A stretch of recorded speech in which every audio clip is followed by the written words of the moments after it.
بسم اللہ الرحمن الرحیم الحمد للہ رب العالمین والصلاة والسلام علی رسولہ الکریم وعلی آلہ وصحبہ اجمعین رب اشرح لی صدری ویسر لی امری واحلل عقدۃ من لسانی یفقہوا قولی وقال عز وجل فی القرآن المجید اعوذ باللہ من الشیطان الرجیم بسم اللہ الرحمن الرحیم والسابقون الاولون من المہاجرین والانصار الذین اتبعوهم بإحسان رضی اللہ عنہم ورضوا عنہ وعد لهم جنات تجری تحتها الانہار خالدین فیہا ابدا ذلک الفوز العظیم اما بعد۔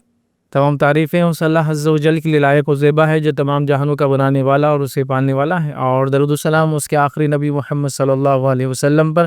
الحمدللہ ہم تمام یہاں اس جمعہ کے خطبے کے لیے مرد اور خواتین جمع ہوئے ہیں۔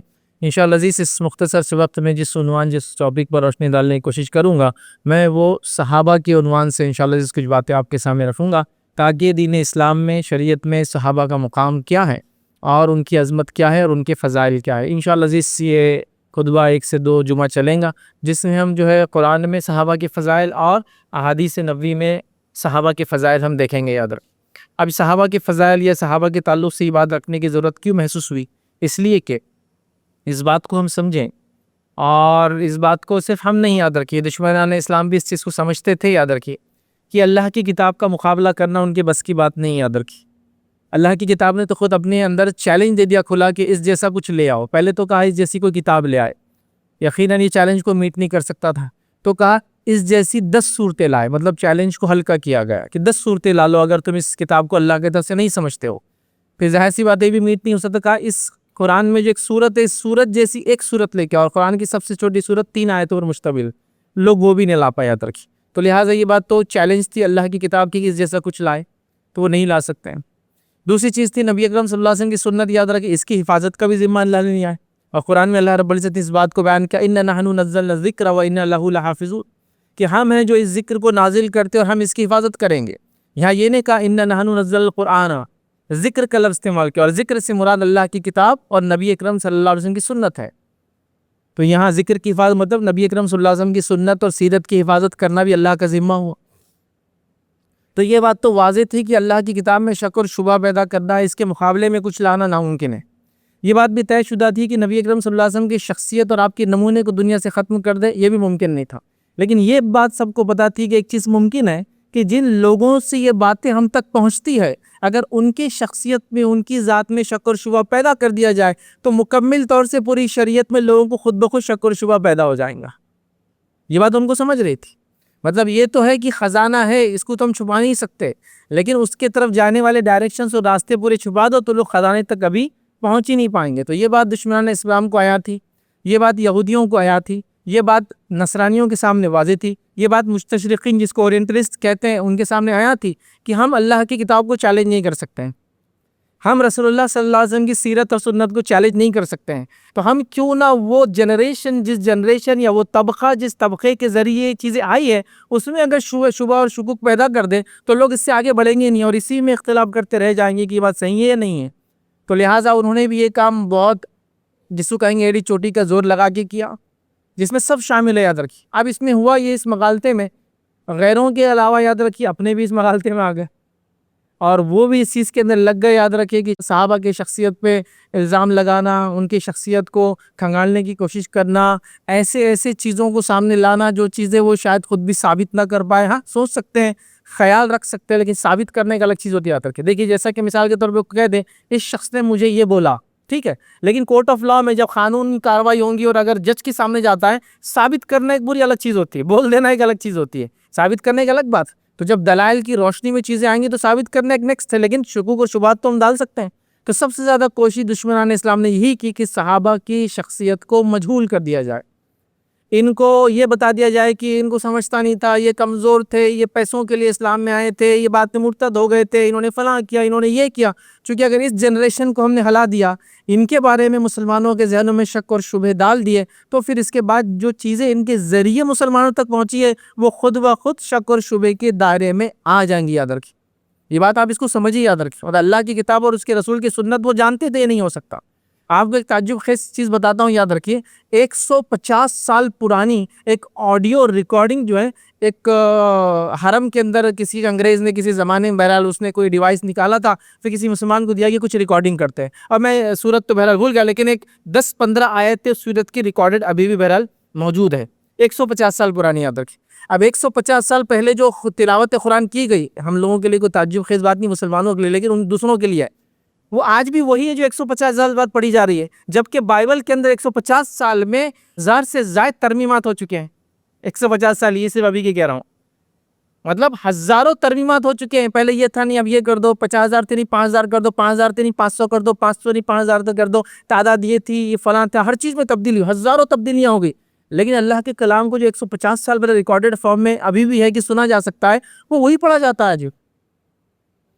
ایک بہترین کتاب یاد رکھیے، ایک صاحب نے جو لکھی، یو کے رہنے والے ایک ریسرچر ہے، تو انہوں نے کیا کیا، کتاب میں کچھ نہیں لکھا، صرف قرآن اللہ کی طرف سے ثابت کرنے کے لیے نبی اکرم صلی اللہ علیہ وسلم کے بعد کی سب سے پہلی مصحف جو توپ کاپی میوزیم استنبول کے اندر موجود ہے، جس کو کہا جاتا ہے کہ حضرت عثمان کی یہ مصحف تھی، ان کی پرسنل مصحف تھی بہرحال، لیکن یہ بات تو طے ہے کہ یہ مصحف بہت پرانی ہے، مطلب یہ نبی اکرم صلی اللہ علیہ وسلم کے دنیا سے جانے کے کچھ سال بعد ہی بہرحال جمع کی گیا تھا کہ حضرت عثمان کی مصحف تو ہے ہی ہے، ہاں ان کی پرسنل ہے نہیں یہ نہیں معلوم۔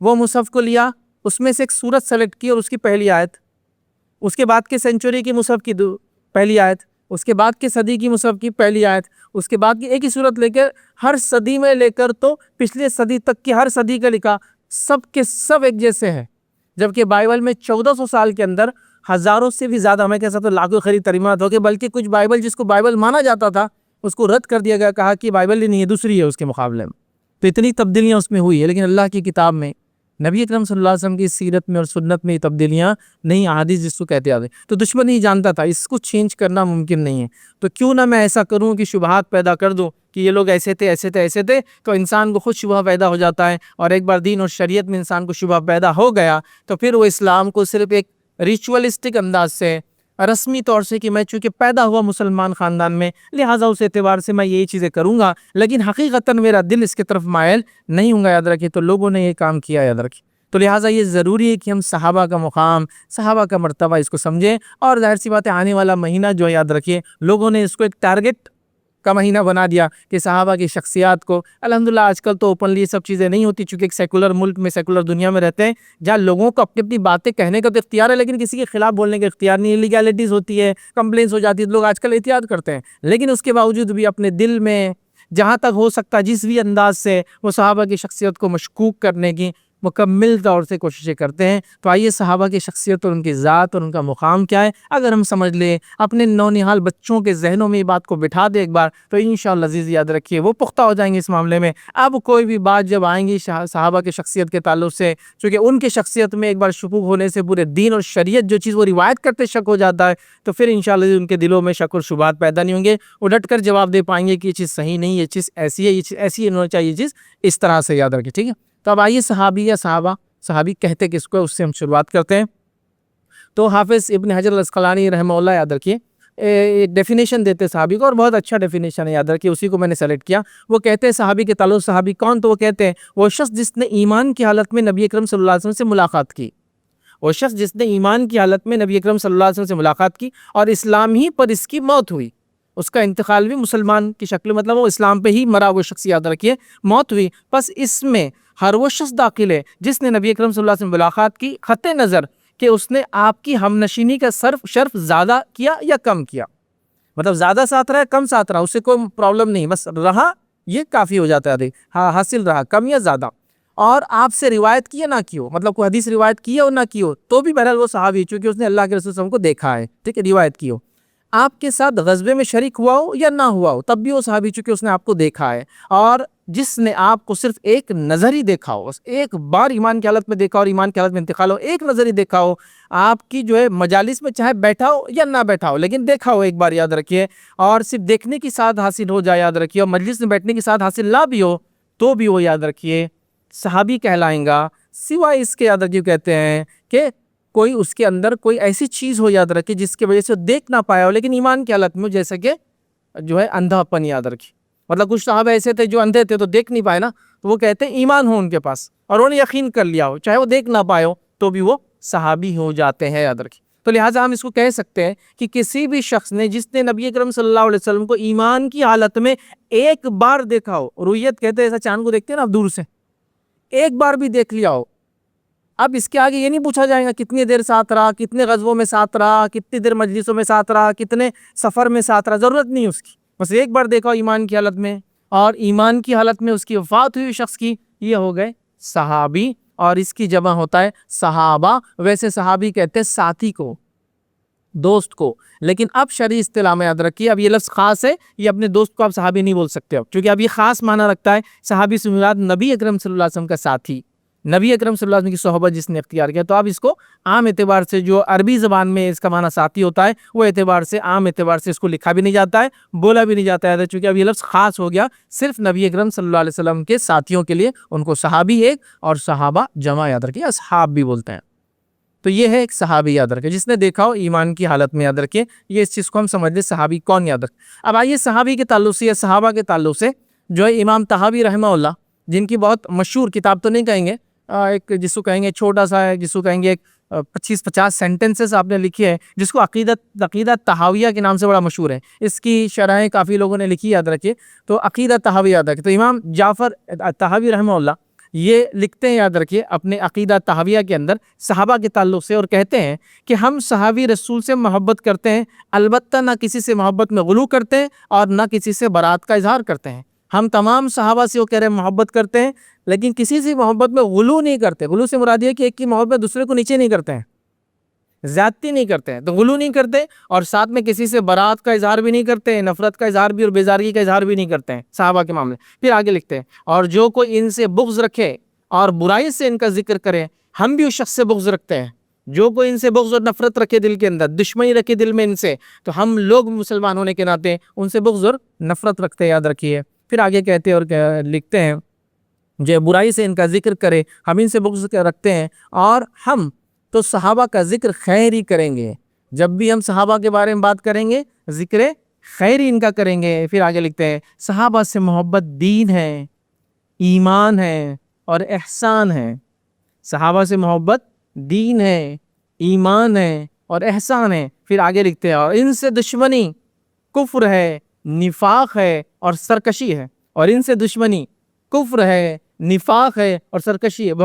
بہت جس کو کہیں گے بڑے جملے، یاد رکھیے بہت بڑے جملے ہیں، اس لیے کہ ظاہر سی بات ہے، میں نے جیسا کہا نا، اگر ان کی ذات میں اس جو طبقے کے اندر شک اور شبہ پیدا ہو جائے، پورے دین میں شکوک پیدا ہو جاتے ہیں۔ اس لیے کہہ رہے ہیں کہ ان سے محبت یا ان کے تعلق سے وہ کہتے ہیں محبت دین ہے، ایمان ہے اور اسلام ہے، چونکہ اسی وجہ سے تو اسلام پہنچ رہا ہے ہم تک۔ اگر ان سے محبت ہم نے چھوڑ دی تو ظاہر سی بات ہے اس طبقے کو اگر ہم نے چھوڑ دیا تو سب چیز ہمارے ہاتھ سے نکل جاتی ہے، یاد رکھیے پچھلی۔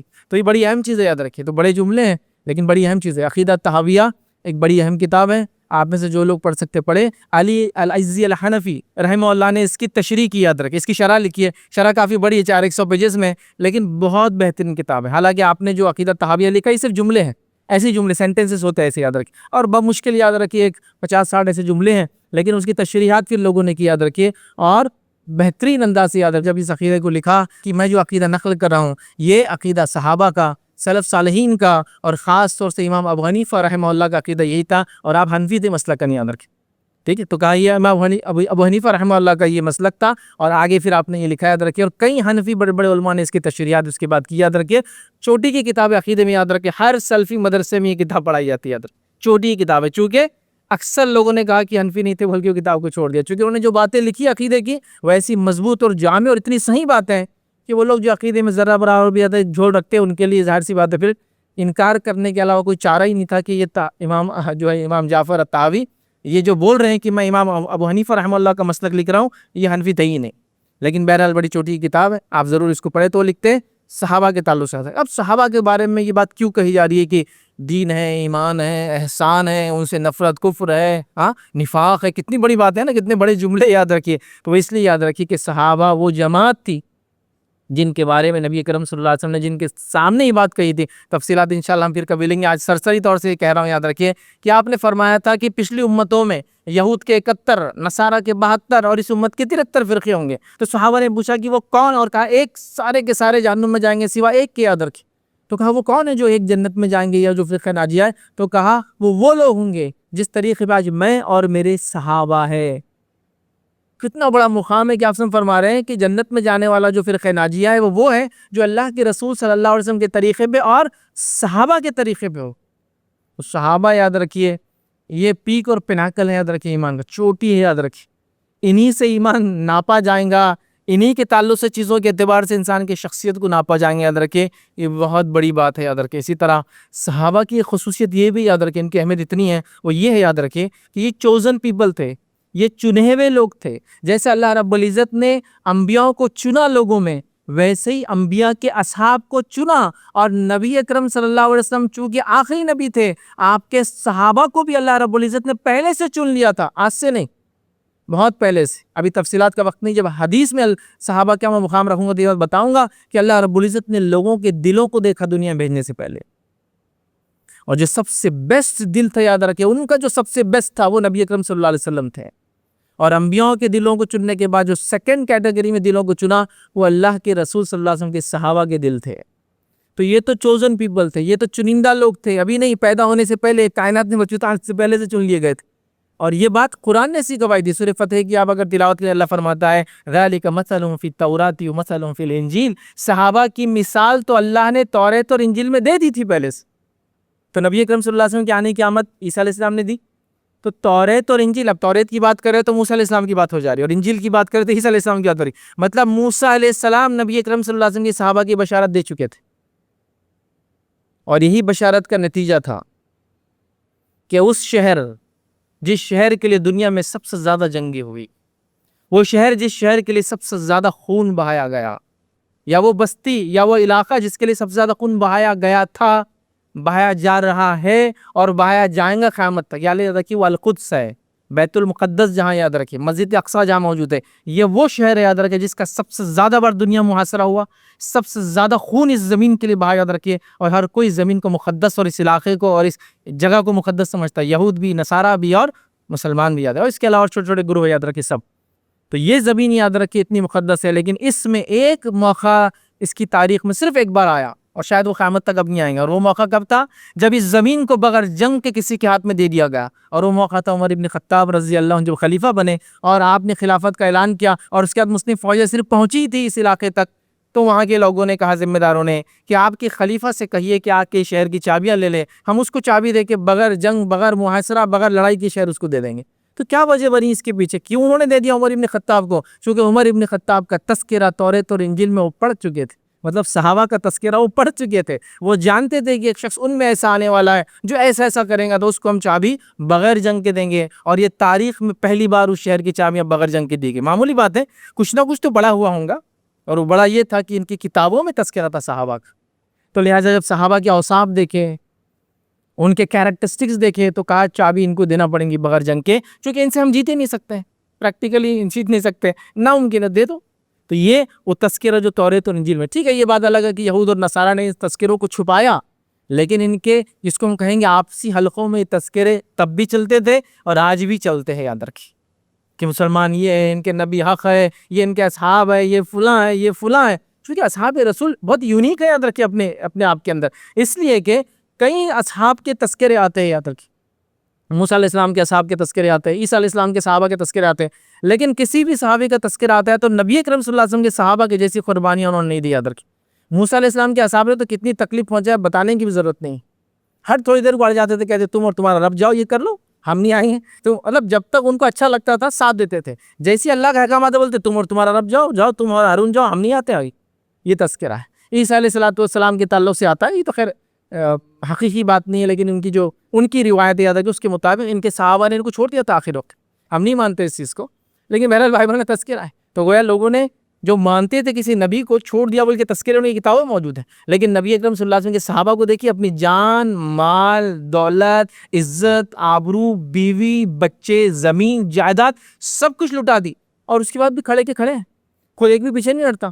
کوئی بچہ آ کے نہیں بولتا کہ میرا والد آپ کی وجہ سے شہید ہو گیا لہٰذا میں فلاں، نہیں ہوتا ایسا، کیونکہ وہ بھی ایک صحابی ہے اور وہ بھی قربانی دینے کے جذبے سے ہے. تو آپ کے صحابہ، نبی اکرم صلی اللہ علیہ وسلم کے اصحاب، یہ یونیک ہے، یاد رکھیں اپنے آپ میں سارے صحابہ کے اندر، اور سارے صحابہ میں سب سے افضل صحابہ یاد رکھیں جو دوسرے انبیاءوں کے صحابہ تھے. تو یہ ان کی خصوصیت یاد رکھیں. تو ان کا تذکرہ تو پہلے سے چلا آ رہا تھا، معمولی شخصیات نہیں ہیں بھائی. جیسے اللہ کے رسول چوزن تھے، صحابہ بھی چوزن پیپل تھے، چنندہ لوگ تھے، خاص لوگ تھے. اسی طرح یاد رکھیں صحابہ وہ جماعت اور وہ لوگ تھے، ٹھیک ہے، جن کے سامنے وہی نازل ہوئی، جن کے وجہ سے وہی نازل ہوئی، جن کی تعریف میں وہی نازل ہوئی، جن کی لرزشوں کی اصلاح کے لیے وہی نازل ہوئی. آپ سمجھیں؟ کوئی آ کے کہتا ہے کہ میرے شوہر کا انتقال ہو گیا، اب یہ 2 بچیاں چھوڑ کر گئے، اب کیا ہوں گا ان کا، اور ابھی کوئی وراثت کے مسائل نہیں تھے، وہی نازل ہو رہی تھی ان کے وجہ سے. صحابہ سے مراد صحابہ صحابیت دونوں اس کے اندر، بڑے اور چھوٹے سب اس میں، پھر کی وجہ سے وہی نازل ہو گئی. تو یہ بات پتہ چلی. تو ان کی کبھی لرزشوں پہ کوئی بات آ رہی ہے، کبھی کوئی مسئلہ آ جا رہا ہے تو بات آ رہی ہے نا. جیسے کہ پانی کی کمی ہو گئی اور لوگ جو ہے پانی کے لیے پریشان ہیں تو وہی نازل ہو رہی ہے. اور وہاں ہوا کیا تھا، حضرت عائشہ کا پورا واقعہ پڑھ سکتے ہیں کہ آپ نے ایک ہار ادھار لیا تھا کسی سے پہننے کے لیے، وہ ہار سفر میں گم ہو گیا، جس کی وجہ سے رکنا پڑا. قافلے کو چونکہ ہار ڈھونڈ رہے تھے اور نماز کا ٹائم آ گیا اور پانی نہیں تھا، چونکہ پانی کے مقام تک پہنچے نہیں، سفر میں تھے ریگستان، تو تیمم کی آیتیں نازل ہو گئی. تو جن کے وجہ سے آیتیں نازل ہوئی، جن کی تعریف میں کبھی آیتیں نازل ہوئی کہ رات میں نبی کے جو ہے مہمان آئے کھانے کے لیے، نبی کے پاس کچھ نہیں، نبی کے گھر والوں کے پاس کچھ نہیں، نزدیکی کئی لوگوں کے پاس کچھ نہیں. ایک صحابی کہتے ہیں میں لے جاؤں گا اپنے مہمان کو، اور خود نہیں کھایا، اپنے بچوں کو نہیں کھلایا، اپنے بیوی کو کھانے سے روک دیا اور ان مہمانوں کو کھلایا. دوسرے دن جب پہنچے فجر میں تو آیت نازل ہو چکی تھی کہ یہ باوجود اس کے کہ ان کو ضرورت ہے دوسروں کو اپنی نفس پہ ترجیح دیتے ہیں، تو آیتیں نازل ہو چکی تھی. تو یہ وہ مقام ہے. تو یہ وہ لوگ تھے جن کے سامنے، جن کی زبان میں، جن کے واسطے، جن کی خطاؤں کی اصلاح کے لیے، جن کی تعریف میں، ٹھیک ہے، جنہوں نے جب سوال کیا تو اس کے جواب میں آیتیں نازل ہوئی. یاد رکھی. تو یہ بڑی اہم جماعت ہے، یاد رکھی، ٹھیک. اور قرآن انہی کی زبان میں نازل ہوا تھا. یہ بڑی اہم چیز ہے، یاد رکھی. اس لیے کہ ظاہر سی بات ہے جب کوئی زبان بولی جاتی ہے اس کے معنی بدلتے جاتے ہیں وقت کے ساتھ. ہر زبان کا یہ ہوتا ہے، عربی بھی کوئی اس میں مستثنا نہیں ہے. تو 1400 سال پہلے کی جو عربی تھی آج کی عربی میں فرق ہے. پرانی عربی کو محفوظ کر لیا گیا، اس لیے اب ظاہر سی بات ہے ہم کو سب پتہ ہے اس کا معنی کیا ہے، لیکن زبانیں بدلتی ہیں. تو صحابہ جس وقت تھے جو زبان بولتے تھے ایگزیکٹلی اسی زبان میں قرآن نازل ہوا تھا. اس کا معنی کیا ہے معلوم؟ سب سے زیادہ قرآن کو سمجھنے والے لوگ یہی تھے. یہ معنی ہوتا ہے اس کا، کیونکہ انہی کی زبان میں اترا تھا. آج سے 100 سال پرانی آپ کو کتاب پڑھی اردو کی اٹھا کے آپ کے لیے بہت مشکل ہوگا سمجھنا کچھ الفاظ کی، یہ کیا ہے، یہ کیا ہے، یہ کیا ہے. عجیب و غریب الفاظ دیکھیں. کبھی کبھار کچھ الفاظ تو اپنی اصلی شکل چھوڑ کر ایسی شکل میں آ گئے جن کو آج برائی کے معنی میں استعمال ہوتا ہے، جبکہ وہ اس زمانے میں اچھائی کے لیے استعمال ہوتے تھے. ایک مثال کے طور پہ آپ کو ایک جملہ بولتا ہوں، ہمارے ایک لفظ دیکھیں ہمارے پاس، ہم کسی کے پاس سے جب واپس جاتے ہیں تو کیا بولتے ہیں لوگ؟ حالانکہ ہم جاتے ہیں لیکن بولتے آتا ہوں میں. تو دیکھیں جانے کو آنا کر دیا آپ نے، زبانیں ایسی بدل جاتی ہے نا. آپ جا رہے ہیں کسی کے پاس تو کیا بولنا چاہیے؟ جاتا ہوں میں. تو آپ بولتے کیا لیکن اردو میں سب یہی کرتے، آتا ہوں میں. کیا معنی ہے اس کا؟ آتا ہوں میں، جبکہ تم تو جا رہے ہو چھوڑ کر. زبانیں شکلیں بدلتی ہیں، زبانیں اپنے آپ کو چینج کرتی ہے. لیکن صحابہ وہ جماعت تھی جن کے زبان میں ہوتا، مطلب سب سے زیادہ یہی مخاطب تو یہی جانتے تھے اس کا اصل معنی کیا ہے. تو یہ بڑی اہم چیز ہے، یاد رکھیں، ٹھیک ہے. اسی طرح یاد رکھیے وہ سب سے زیادہ علم رکھتے تھے اس چیز کا جو دور جہالت کے رسومات تھے، جن رسومات کے رد قرآن اتر رہا تھا. قرآن موڑ رہا ہے کہ لوگ جہاں سے نکلے تم بھی حج کے لیے وہاں سے نکلو. وہ لوگ کہاں سے نکلتے ہیں؟ یہ کون بتائیں گا یہ پوائنٹ کون سا تھا؟ تو یہ پوائنٹ صحابہ کو بتاتا ہے، یہ لوگ جہاں سے نکلتے تم بھی حج کے لیے وہاں سے نکلو. یہ وہ میقاتیں ہیں، وہ پوائنٹس ہیں جہاں سے پہلے مشرکین نکلتے تھے. ان کو چیز پتا تھا. قرآن کہہ رہا ہے کہ بھائی جو ہے ہام اور جو ہے مختلف نام لے رہا ہے اونٹوں کی. جو ایک اونٹنی ہے جس نے 3 اونٹنیوں کو یا اپنے ایک کے بعد ایک جنم دیا تو وہ بولتے اس کو ذبح نہیں کرنا چاہیے. مختلف رسومات تھے. بحیرہ، ہام نام دیتے تھے کہ ان کو کاٹنا نہیں، ان کو چھوڑ دیتے تھے مشرکین مکہ کانوں پر ڈیزائن بنا کے تاکہ ان کو کوئی چھیڑے نہ. تو قرآن نے وہ الفاظ استعمال کیے. جب تک صحابہ سے نہ پوچھا جائے کہ بھائی کیا معنی ہے ان کا، وہ لفظ تو الگ ہی ہے، تو صحابہ بتائیں گے کہ دور جہالت میں اس کا یہ معنی تھا، اس کا یہ معنی تھا. تو یہ سمجھنا بڑا ضروری. یہ وہ جنریشن تھی جو سب سے زیادہ جانتی تھی کہ قرآن جب اتر رہا ہے تو کن چیزوں کے بارے میں بات کر رہا ہے. ہم لوگ آج اس کو اگر لفظی معنوں میں لے تو پھر تو اس کا مختلف معنی ہو جائے گا. جیسا لفظی معنوں میں لے تو شریعت کا معنی ہوتا ہے وہ پانی کا جھیرا جہاں جنگل کے جانوروں کو آئے بغیر کوئی چارہ نہیں، مطلب سب پانی پینے میں آتے. لیکن آج ہم شریعت بولتے تو کیا وہ معنی لیتے ہیں کیا؟ نہیں. ہم صلاح کہتے ہیں، نماز کہتے ہیں. نماز کا معنی ایک ساتھ کسی ایکٹیویٹی کو کرنا، ایک پریڈ ہو سکتا ہے، ایک ملٹری ایکٹیویٹی ہو سکتی ہے. لیکن اب نماز بولے تو تکبیر سے شروع ہو کے تسلیم پہ ختم ہونے والا عمل ہے. اللہ اکبر کہہ کے آپ نے کیا، ہاتھ باندھا، رکوع کیا، سجدے کیے، 2 کے بعد قاعدہ کیا، 2 رکعت کے بعد پھر یہ کیا، پھر آخری قاعدہ کیا، پھر سلام ملا. تو تکبیر سے لے کے تسلیم یہ ہے اب نماز صلاح. اب اس کا دوسرا معنی نہیں لیا جائے گا. تو یہ صحابہ تھے، یاد رکھیے، جو جانتے تھے. یہ وہ جماعت تھی، یاد رکھیے، جو سب سے زیادہ جانتی تھی ناسخ اور منسوخ کا علم ان کو تھا. ناسخ اور منسوخ سے مراد قرآن کی کون سی آیت کب اتری تھی اور اب وہ لاگو ہے یا نہیں ہے. یہ بات بھی قرآن کے اندر ہے. کچھ آیتیں پہلے اتری، بعد میں اللہ نے احکامات کو بدل دی اور چینج کر دی.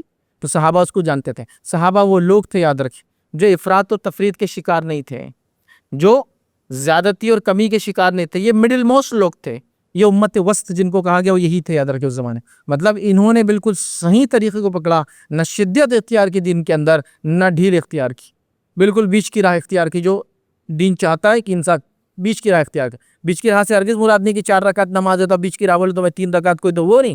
بیچ کی راہ سے مولانا تشدد اتنا کہ میں دن رات نماز پڑھ رہا ہوں صرف، تو ظاہر سے بیوی بچے کمانا دمانا اس کا کیا ہوا، اور ایک وہ کہ میں پڑھ ہی نہیں رہا ہوں، تو یہ دونوں کے بیچ یہ بالکل حقیقی دین پر چلتے تھے، یاد رکھیے۔ اسی طرح صحابہ کی خصوصیت یاد رکھیے کہ یاد رکھیے یہ جس طریقے پہ چلے دین کو سمجھا، اگر اس طریقے کو ہم سمجھیں گے اور چلیں گے تبھی کامیابی ہے، ورنہ ہم شدت اختیار کر لیں گے، یاد رکھیے، اور برباد ہو جائیں گے۔ یا تو پھر ہم نرمی اختیار کر لیں گے، یا پھر ایسی ڈھیل اور سہولتیں نکالیں گے جو غیر شرعی ہوں گی، یاد رکھیں، یا شدت پہ چلے جائیں گے، شدت اختیار کرتے ہیں۔ ان کا منہج کہتے ہیں طریقہ کار، تو یہ سب سے بہترین ہے، یاد رکھیں۔ اسی طرح یاد رکھیے صحابہ وہ جماعت تھی، یاد رکھیے، جو کتاب و سنت جب آیا تو وہ جانتے تھے کہ اس کا معنی کیا ہے، یاد رکھیے، اور ان کے سمجھ کے مطابق اگر آپ نے دین کو سمجھا تو پھر دین میں اختلاف نہیں ہوگا، اور ان کی سمجھ کو چھوڑ کے دین کو سمجھنے کی کوشش کی تو پھر تو ہر آدمی کہہ رہا ہے قرآن و سنت کے دلائل اس کے پاس ہے، اور ہاں ہے، قرآن و سنت کے دلائل ہے، پھر اختلاف کیوں امت کے اندر؟ اختلاف اس لیے کہ قرآن و سنت کے دلائل کافی نہیں ہوتے جب تک ان کی سمجھ نہ لی جائے صحابہ کی، چونکہ ان پہ اترا تھا نا وہ قرآن، یہ سمجھیں گے سب سے پہلے۔ اسی لیے میں اپنے لیکچرز میں بار بار کہتا ہوں صحابہ کی جماعت وہ جماعت ہے جو ایک کٹر کا کام کرتی، ہر شرک اور ہر بدعت ہر خرافات کے لیے۔ ایک کٹر ہوتا ہے نا، کٹ کر دیتا ہے چیزوں کو، چھاڑ دیتا ہے، تو یہ وہ جماعت ہے، یاد رکھیں۔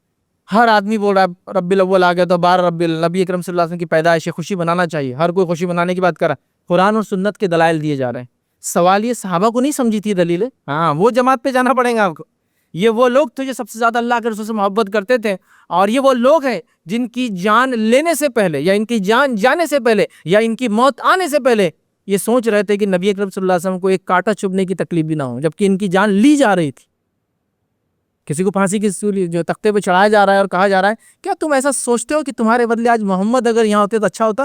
تو وہ صحابی کہہ رہے ہیں کہ محمد صلی اللہ علیہ وسلم یہاں ہو تو دور کی بات، میں تو یہ بھی تصور نہیں کر سکتا کہ اللہ کے رسول ابھی مدینے میں ہو اور پیر میں ان کے کانٹا چبھ جائے، وہ بھی نہیں سوچ سکتا ہوں میں۔ تو جان دینے سے پہلے یہ سوچ رہے ہیں، تو سب سے زیادہ محبت کرنے والی جماعت ہے۔ اگر انہوں نے قرآن کی اس آیت کا یہ معنی نہیں لیا کہ نبی کی پیدائش پہ خوشی مناؤ، تو پھر تم جو معنی لے رہے ہو کبھی بھی صحیح نہیں ہو سکتا ہے۔ تو یہ وہ جماعت ہے، یاد رکھیے، ان کے طریقے، ان کے منہج، انہوں نے جیسا سمجھا دین کو سمجھیں گے، کامیاب رہیں گے۔ اگر ان کی سوچ اور سمجھ سے ہٹ کر دین کو لیں گے پھر تو ہر آدمی، ہر فرقہ، ہر جماعت، ہر طبقہ یہ قرآن و سنت کے دائرے سے ثابت کری، ہر چیز ثابت کر رہے ہو، ہر چیز ثابت کر رہے ہیں۔ سوال یہ ہے کہ جن پر آیا تھا انہوں نے ایسا سمجھا کیا؟ اور وہ صحابہ ہیں، ان پر آیا تھا، ان کو آپ کو پکڑنا۔ اسی لیے میں نے شروع میں کہا نا، صحابہ کی جماعت میں اگر آپ کو شک ہو جائے تو پورے دین میں شک ہو جائیں گا آپ، اور اگر آپ نے ان کے بارے میں جو عقیدہ ہونا چاہیے وہ صحیح پکڑ لیا، ان کے طریقے کو تھام لیا، دنیا بھی کامیاب ہو گئی، آخرت بھی کامیاب ہو گیا تھا۔ کیونکہ یہی تو وہ جنریشن ہے جو سن رہی تھی، جو دیکھ رہی تھی، جو معنی کو سمجھ رہی تھی، جو کبھی خطا کر رہی تو اللہ رسول کہتے یہ نہیں، یہ معنی اس کا۔ کسی نے کہا کہ غسل واجب ہو گیا، پانی نہیں ہے تو پھر تیمم کر لو۔ تیمم کا معنی ہوتا ہے پاک مٹی کا خصت کرنا، پتہ ہے مسیدن طیبا، قرآن نے کہا کہ پاک مٹی کا خصت کرو، اس کا معنی یہ ہے کہ تم جب ایسی حالت میں کہ غسل ہو، اور تیمم کا غسل اور تیمم کا وضو دونوں ہی کی طریقے سے ہوتا ہے، اس کا کوئی دو طریقے نہیں، تو مٹی پہ ہاتھ مارو، اس کے بعد دونوں ہاتھ لے کر چہرے پر پھیرو، پھر الٹے ہاتھ سے سیدھے ہاتھ اور سیدھے ہاتھ سے الٹا ہاتھ، اتنا ہی ہتھیلی ہو گیا۔ یہ تیمم بھی اور غسل بھی ہے، یہ دونوں چیزیں یاد رکھیے، تیمم کا غسل بھی ایسی ہوتا ہے اور وضو بھی ایسی ہوتا ہے، تو پاک مٹی کا خصت کرو۔ تو آپ نے بتا دیا، تو یہ وہ جماعت تھی جن کی اصلاح اللہ کے خود کر، ایسا نہیں ایسا، ایسا نہیں ایسا، تو یہ سب سے زیادہ دین کو سمجھنے والے لوگ تھے، یاد رکھیے، انہوں نے اس کی سمجھ لی۔ عمر ابن خطاب رضی اللہ عنہ کا زمانہ ہے، ایک شخص نے شراب پی لی، حضرت عمر کو بتایا گیا کہ ایسا ہوا، تو کہا لایا سزا دی جائے، کہ ان کو سزا دی، اور اس زمانے میں سزا رینڈملی ہوتی تھی، سب اٹھا کے جوتے چپل سے ایک ساتھ مارتے تھے۔ حضرت عمر کے زمانے میں انہوں نے طے کیا کہ 40 کوڑے یا 40 جوتے چپلے مارے کافی، تو کہا اس کو سزا دی جائے، تو کہا نہیں امیر مومنین آپ مجھے سزا نہیں دے سکتے، اس لیے کہ اللہ تعالیٰ نے قرآن نے فرمایا ہے، اور آپ سورہ مائدہ اگر پڑھیں گے تو یہ سب تفصیلات آپ کو نہیں۔ جب شراب کی حرمت آئی تو اس سے پہلے جو صحابی، جیسا مثال کے طور پہ ابھی حرمت آج رات میں ڈکلیئر ہوئی، اور لوگ جہاد کے لیے جا رہے تھے، اور کل ان کا شہادت ہوئی اور آج عائد ہوئی، تو صحابہ ایک ساتھ بیٹھ کے سوچنے لگے کل جس کی وفات ہوئی جب تک شراب حرام نہیں تھی ان کا اب کیا ہوگا؟ ان کا کیا ہوگا؟ کل ہی آ جائے ہوئی نا، کل تک پی رہے تھے، اب ان کا کیا ہوگا جو شہید ہوئے؟ تو قرآن نے کہا وہ لوگ جو ایمان لائے، ٹھیک ہے، اور نیک اعمال کے اللہ کے راہ میں جہاد کیا، اللہ ان سے ان کے کھانے پینے کے بارے میں نہیں پوچھیں گا. وہ یہ آیت سے پہلے کے تھے، وہ جو لوگ ایمان لائے، نیک کام کیے، جہاد کیا، اللہ ان سے کھانے پینے کا نہیں پوچھیں گا. تو کہا شراب پی لی پھر، چونکہ میں ایمان بھی لایا ہوں، میں نے جہاد بھی کیا ہے، نیک اعمال بھی کر رہا ہوں، میں پی سکتا ہوں. تو عمر نے کوڑے لگانے کے بعد کہا یہ آیت تو ہمارے لیے آئی تھی. جب قرآن کی یہ آیت نازل ہوئی کہ انما الخمر والمیسر والانصاب والازلام رجس من عمل الشیطان، کہ یہ شراب، جوا اور پتھروں پہ قربانی کرنا اور یہ فال نکالنا یہ سب شیطانی عمل ہے، اس کو چھوڑو اگر تم کامیابی پانا چاہتے ہو. تو تب ہم بیٹھ کے سوچنے لگے کہ اب کل تک جو شراب پی رہے تھے شہید ہو گئے، ان کا کیا ہوگا؟ تو یہ آیت کل والوں کے لیے آئی تھی، پرانے لوگوں کے لیے، ان کے لیے نہیں. سمجھ رہے ہو؟ تو ایک صحابی نے اللہ کی کتاب کو سیدھے سے جب لیا تو سمجھ نہیں پایا جب تک صحابی نے اس کی تفسیر نہیں کی یہ معنی ہے اس کا. تو اسی لیے میں نے کہا صحابہ کی جماعت دو جماعت ہے، اگر ان کا منہج، ان کا طریقہ کار، ان کی سمجھ اگر لیں گے تبھی ہم کو کامیابی ہے، ورنہ پھر کوئی کامیابی یاد رکھیے ہمارے لیے نہیں ہے. لیکن افسوس کی بات، سب افسوس کی بات یاد رکھیے، آج حالت امت مسلمہ کی ہی یاد رکھیے، ہر آدمی اپنے عقلیں لڑا رہا ہے، اور صحابہ کی زندگی کے اندر جو ہے وہ کچھ نہ کچھ محنت کر رہا ہے تاکہ بتائے یہ کہاں غلط تھے، کہاں ان سے خطا ہوئی. دیکھیے انسان تھے صحابہ بھی، روبوٹس نہیں تھے نا، خطا ہوں گی، لیکن وہ خطائیں ان کی ذاتی زندگی سے متعلق ہے تو اس کو دفن کر دے، چھوڑ دے، وہ اس سے ہمیں کچھ لینا دینا نہیں ہے نا، کہ ان سے یہ ہو گئے. اجتہادی کبھی خطائیں ہوتی ہیں ان سے، وہ بھی ٹھیک ہے، اجتہاد کے معاملے میں تو اللہ کے رسول کی حدیث ہی ہے نا. کوئی انسان، مثال کے طور پر آپ فرما رہے ہیں کہ ایک انسان جج حاکم ہے اور اس کے پاس دو لوگ اپنا کیس لاتے ہیں، ایک آدمی بول اچھے سے پاتا ہے تو اپنے حاکم کو یا جج کو منا لیتا ہے، اور دوسرا آدمی حالانکہ حقدار ہوتا ہے لیکن وہ بول نہیں پاتا، جس کی وجہ سے حاکم فیصلہ ناحق جس کے اس میں دے دیتا ہے اس کو، چونکہ یہ بولنے میں اچھا ہے. لیکن روز قیامت یاد رکھیے اسی کو گناہ ملے گا، چونکہ اس نے تو دلائل کی بنیاد پہ فیصلہ کیا. تو اجتہادی ان کی غلطیاں ہو جاتی، یاد رکھیے کئی غلطیاں ہو سکتی، یاد رکھیں ان غلطیوں کو لوگوں کے سامنے لانا، جس کو مشاجرات کہتے ہیں صحابہ کے، اور یہ ہوا، انہوں نے یہ کیا، انہوں اگر یہ نہیں کرتے تو یہ نہیں ہوتا تھا، فلاں نے یہ کیا، فلاں نے ان کو ان کی وہ کی، انہوں نے خاندان والوں کو طرفداری کی، انہوں نے فلاں کو اپنے جابس میں ڈال دیا، انہوں نے جو ہے اپنے نزدیکی لوگوں کو یہ دے دیا، فلاں نے فلاں کیا. یہ اس کی ضرورت نہیں، یاد رکھیے اس کی ضرورت نہیں، یاد رکھیے، چونکہ وہ جس مقام پہ ہے نا، ارے صحابہ کا مقام تو چھوڑو، میں ماں باپ کو مقام بتاتا ہوں صرف. نبی اکرم صلی اللہ علیہ وسلم حدیث فرماتے ہیں، حدیث لمبی ہے بس بہت مختصر سے. جریج نامی ایک شخص تھے جو اللہ کے ولی تھے، ہم سے پہلے لوگوں کے تھے، بنی اسرائیل. وہ نماز پڑھ رہے تھے، کیا کر رہے ہیں؟ نماز پڑھ رہے ہیں. ان کی والدہ آتی ہے، جو کہ اس زمانے میں لوگ اپنے گھروں سے دور رہ کے عبادت کرتے تھے اللہ کی، آتی ہے اور آواز دیتی ہے یا جریج یا جریج. اب وہ نماز میں لگے، سوچتے نماز پڑھتا ہوں اور پھر والدہ سے بات کرتا ہوں. والدہ بددعا دے کے نکل جاتی ہے، مطلب معاف کرنا، 2 بار آتی ہے، 2 بار نہیں ہوتے، تیسری بار آتی ہے بددعا دے کے چلی جاتی، بددعا قبول ہو جاتی. تو ماں کی بددعا، اب ماں کا مقام اس سے پتہ چل رہا ہے ماں کیسی تھی، وہ تفصیلات نہیں ہے روایت کے اندر، لیکن ماں کا مقام تو پتہ چل گیا کہ جریج جیسے نیک انسان کو ماں کی بددعا لگ جاتی. تو یہ والدین کا مقام ہے، ہم صحابی کی بات کر رہے ہیں. مطلب بتانے کا میں یہ چاہ رہا ہوں کہ آپ کے والدین جیسے بھی ہو، اگر وہ ظالم بھی ہوں گے اگر، تو بھی آپ کو ان کی اطاعت اور فرمانبرداری کرنا ہے، چونکہ اللہ نے ان کو اسپیشل سٹیٹس دے دیا ہے. ان کو اگر کوئی ان کی غلطی کی سزا دیں گی تو رب دے سکتا ہے، میرا کوئی اختیار اولاد ہونے کے ناطے نہیں ہے. تو پھر ہم صحابہ کے بارے میں بات کر رہے ہیں جو نبی اکرم صلی اللہ علیہ وسلم کے ساتھی تھے، دین جن کے ذریعے ہم تک پہنچا، دین کی سمجھ کے بغیر دین کو ہم سمجھ نہیں سکتے اور صحیح چیز پہ پہنچ نہیں سکتے. تو افسوس کی بات ہے ایسی عقلیں بنی نہیں، یاد رکھیے ابھی، جو یہ سب کر سکے، وہ احاطہ کر سکے ان چیزوں کا. تو لہٰذا صحابہ کا جب معاملہ آتا ہے بڑے محتاط رہنے کی ضرورت ہے اور بہت احتیاط کرنے کی ضرورت ہے. عام زبان میں کہوں گا، آسمان کے طرف دیکھ کر تھوکنے سے تھوک اپنے اوپر ہی گرتا ہے. آ کر آسمان پہ جاتا ہے کہ تھوک، کہ مجھے اب آسمان پہ تھوکنا ہے، آپ تھوکو، وہ منہ پہ آ کے آپ کے گرتا ہے. اور جو صحابہ کے بارے میں یاد رکھیے غیر غلط باتیں کرتے ہیں، یاد رکھیے یہ بہت بری بات ہے. میں اپنی زبان میں ان کو کہتا ہوں، ان کو منہ کا بواسیر ہو چکا ہے. جب وہ اتنی جسارت، اتنی ہمت کرتے ہیں کہ صحابہ میں یہ ان کی زندگی سے ہم کیڑے نکالنے کی کوشش کریں گے، ان کی زندگی کو انالائز کریں گے، اس سے ہم جو ریسرچ کو ریسرچ کریں گے، سب کچھ لوگوں نے کر دیا. ان کی ذاتی زندگی سے لے کر انہوں نے زندگی میں جھوٹ بولا نہیں بولا، اس کی کھنگال چکے ہیں محدثین. یہ سب چیزیں اسماء و رجال میں قید ہے ان کے بارے میں پوری زندگیاں. اب ضرورت نہیں ہم لوگوں کا آج بیٹھ کے ان کے مطلب انہوں نے یہ کرنا چاہیے تھا تو آج یہ ہو جاتا تھا، یا ایسا اگر مگر کریں گے تو پھر تو سمجھے نا، اگر میں 10th میں یہ کر لیتا تو آج 12th وہاں ہوتا. یہ اگر مگر چلتے رہیں گے، چھوڑو اس کو، وہ تقدیر کا پارٹ تھا، اس کو مان لو. تو لہٰذا بہت سینسیٹیو ہونے کی ضرورت ہے، اپنے بچوں کو یہ عقیدہ دینے کی ضرورت ہے کہ صحابہ کا کیا مقام ہے، تاکہ جب ان کا مقام ہمارے دل میں پیدا ہوگا تو دین اور شریعت کا مقام باقی رہے گا. ان کا مقام ہمارے دلوں سے گرا، دین اور شریعت ہاتھ سے چھوٹی، میری بات یاد رکھ لیجیے. اور جتنے فرقے نکلے مجھے یہ بولنے میں کوئی دو رائے نہیں ہے، یہ صحابہ کی زندگیوں کو بدنام کر کے نکلے، چونکہ اس کے علاوہ ان کے پاس کوئی چارہ ہی نہیں تھا. پھر تو قرآن حدیث کے خلاف کیا بول سکتے ہو؟ یہ تو ایک سیسا بلائی ہوئی دیوار ہے، اس کے خلاف تو کوئی ڈیفینسز تیار ہی نہیں ہو سکتے. اب ان کی زندگی کو بولو اس لیے میں یہ نہیں کر رہا ہوں، اس کی زندگی کو بولو اس لیے میں نہیں کر رہا ہوں، اس کی وجہ سے ہوئے. اور ان کی سمجھ کو نہ لینے کے نتیجے میں فرقے نکلے اپنے اعتبار سے سمجھنے کے نتیجے میں. تو لہٰذا یہ بڑی اہم جماعت ہے، ان کے بڑے اہم کردار اور رول ہیں. انشاءاللہ عزیز اگلے جمعہ موقع ملا تو میں آپ کو قرآن میں صحابہ کا مقام اور احادیث میں صحابہ کا مقام مختصر ویسے تو سینکڑوں مقامات اتنا نہیں لے سکتے، مختصر دو چار دلائل انشاءاللہ عزیز ہم دیکھنے کی کوشش کریں گے. اپنی بات کو وہیں ختم کرتا ہوں. اللہ رب العزت دعا کرتا ہوں کہ اللہ رب العزت ہم تمام کو دین و شریعت میں جس کا جو مقام ہے اس کو مقام دینے کی توفیق عطا فرمائے. ہم تمام کے دلوں میں صحابہ کی محبت پیدا کرے. ہم سے اگر چوک و خطا کوئی ان کی شخصیت کے بارے میں ہوئی تو اللہ تعالیٰ ہم کو اس معاملے میں معاف کرے. ہم تمام کو صحیح عقیدہ سمجھنے کی، اس پہ عمل کرنے کی توفیق عطا فرمائے. جب تک ہمیں زندہ رکھے اسلام اور ایمان پر زندہ رکھے، خاتمہ ایمان پر ہو. وآخر دعوانا الحمدللہ رب العالمین. سبحان ربک رب العزت عما یصفون وسلام علی المرسلین والحمدللہ رب العالمین.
السلام علیکم. آپ بھی ہمارے اس کام میں تعاون کریں اپنی زکات و صدقات کے ذریعے. ڈونیشن ڈیٹیلز کے لیے ڈونیٹ اس پر کلک کریں. اگر آپ کو ہمارے ویڈیوز پسند آئے ہیں تو اسے شیئر کریں اور ثواب کے حقدار بنیں. روزانہ ہمارے ویڈیوز کو پانے کے لیے ہمارے یوٹیوب چینل کو سبسکرائب کریں اور بیل آئکن دبائیں. ہم سے دیگر سوشل میڈیا پر جڑنے کے لیے ویڈیو میں دیے گئے آئی ڈی کو سرچ کریں. جزاک اللہ.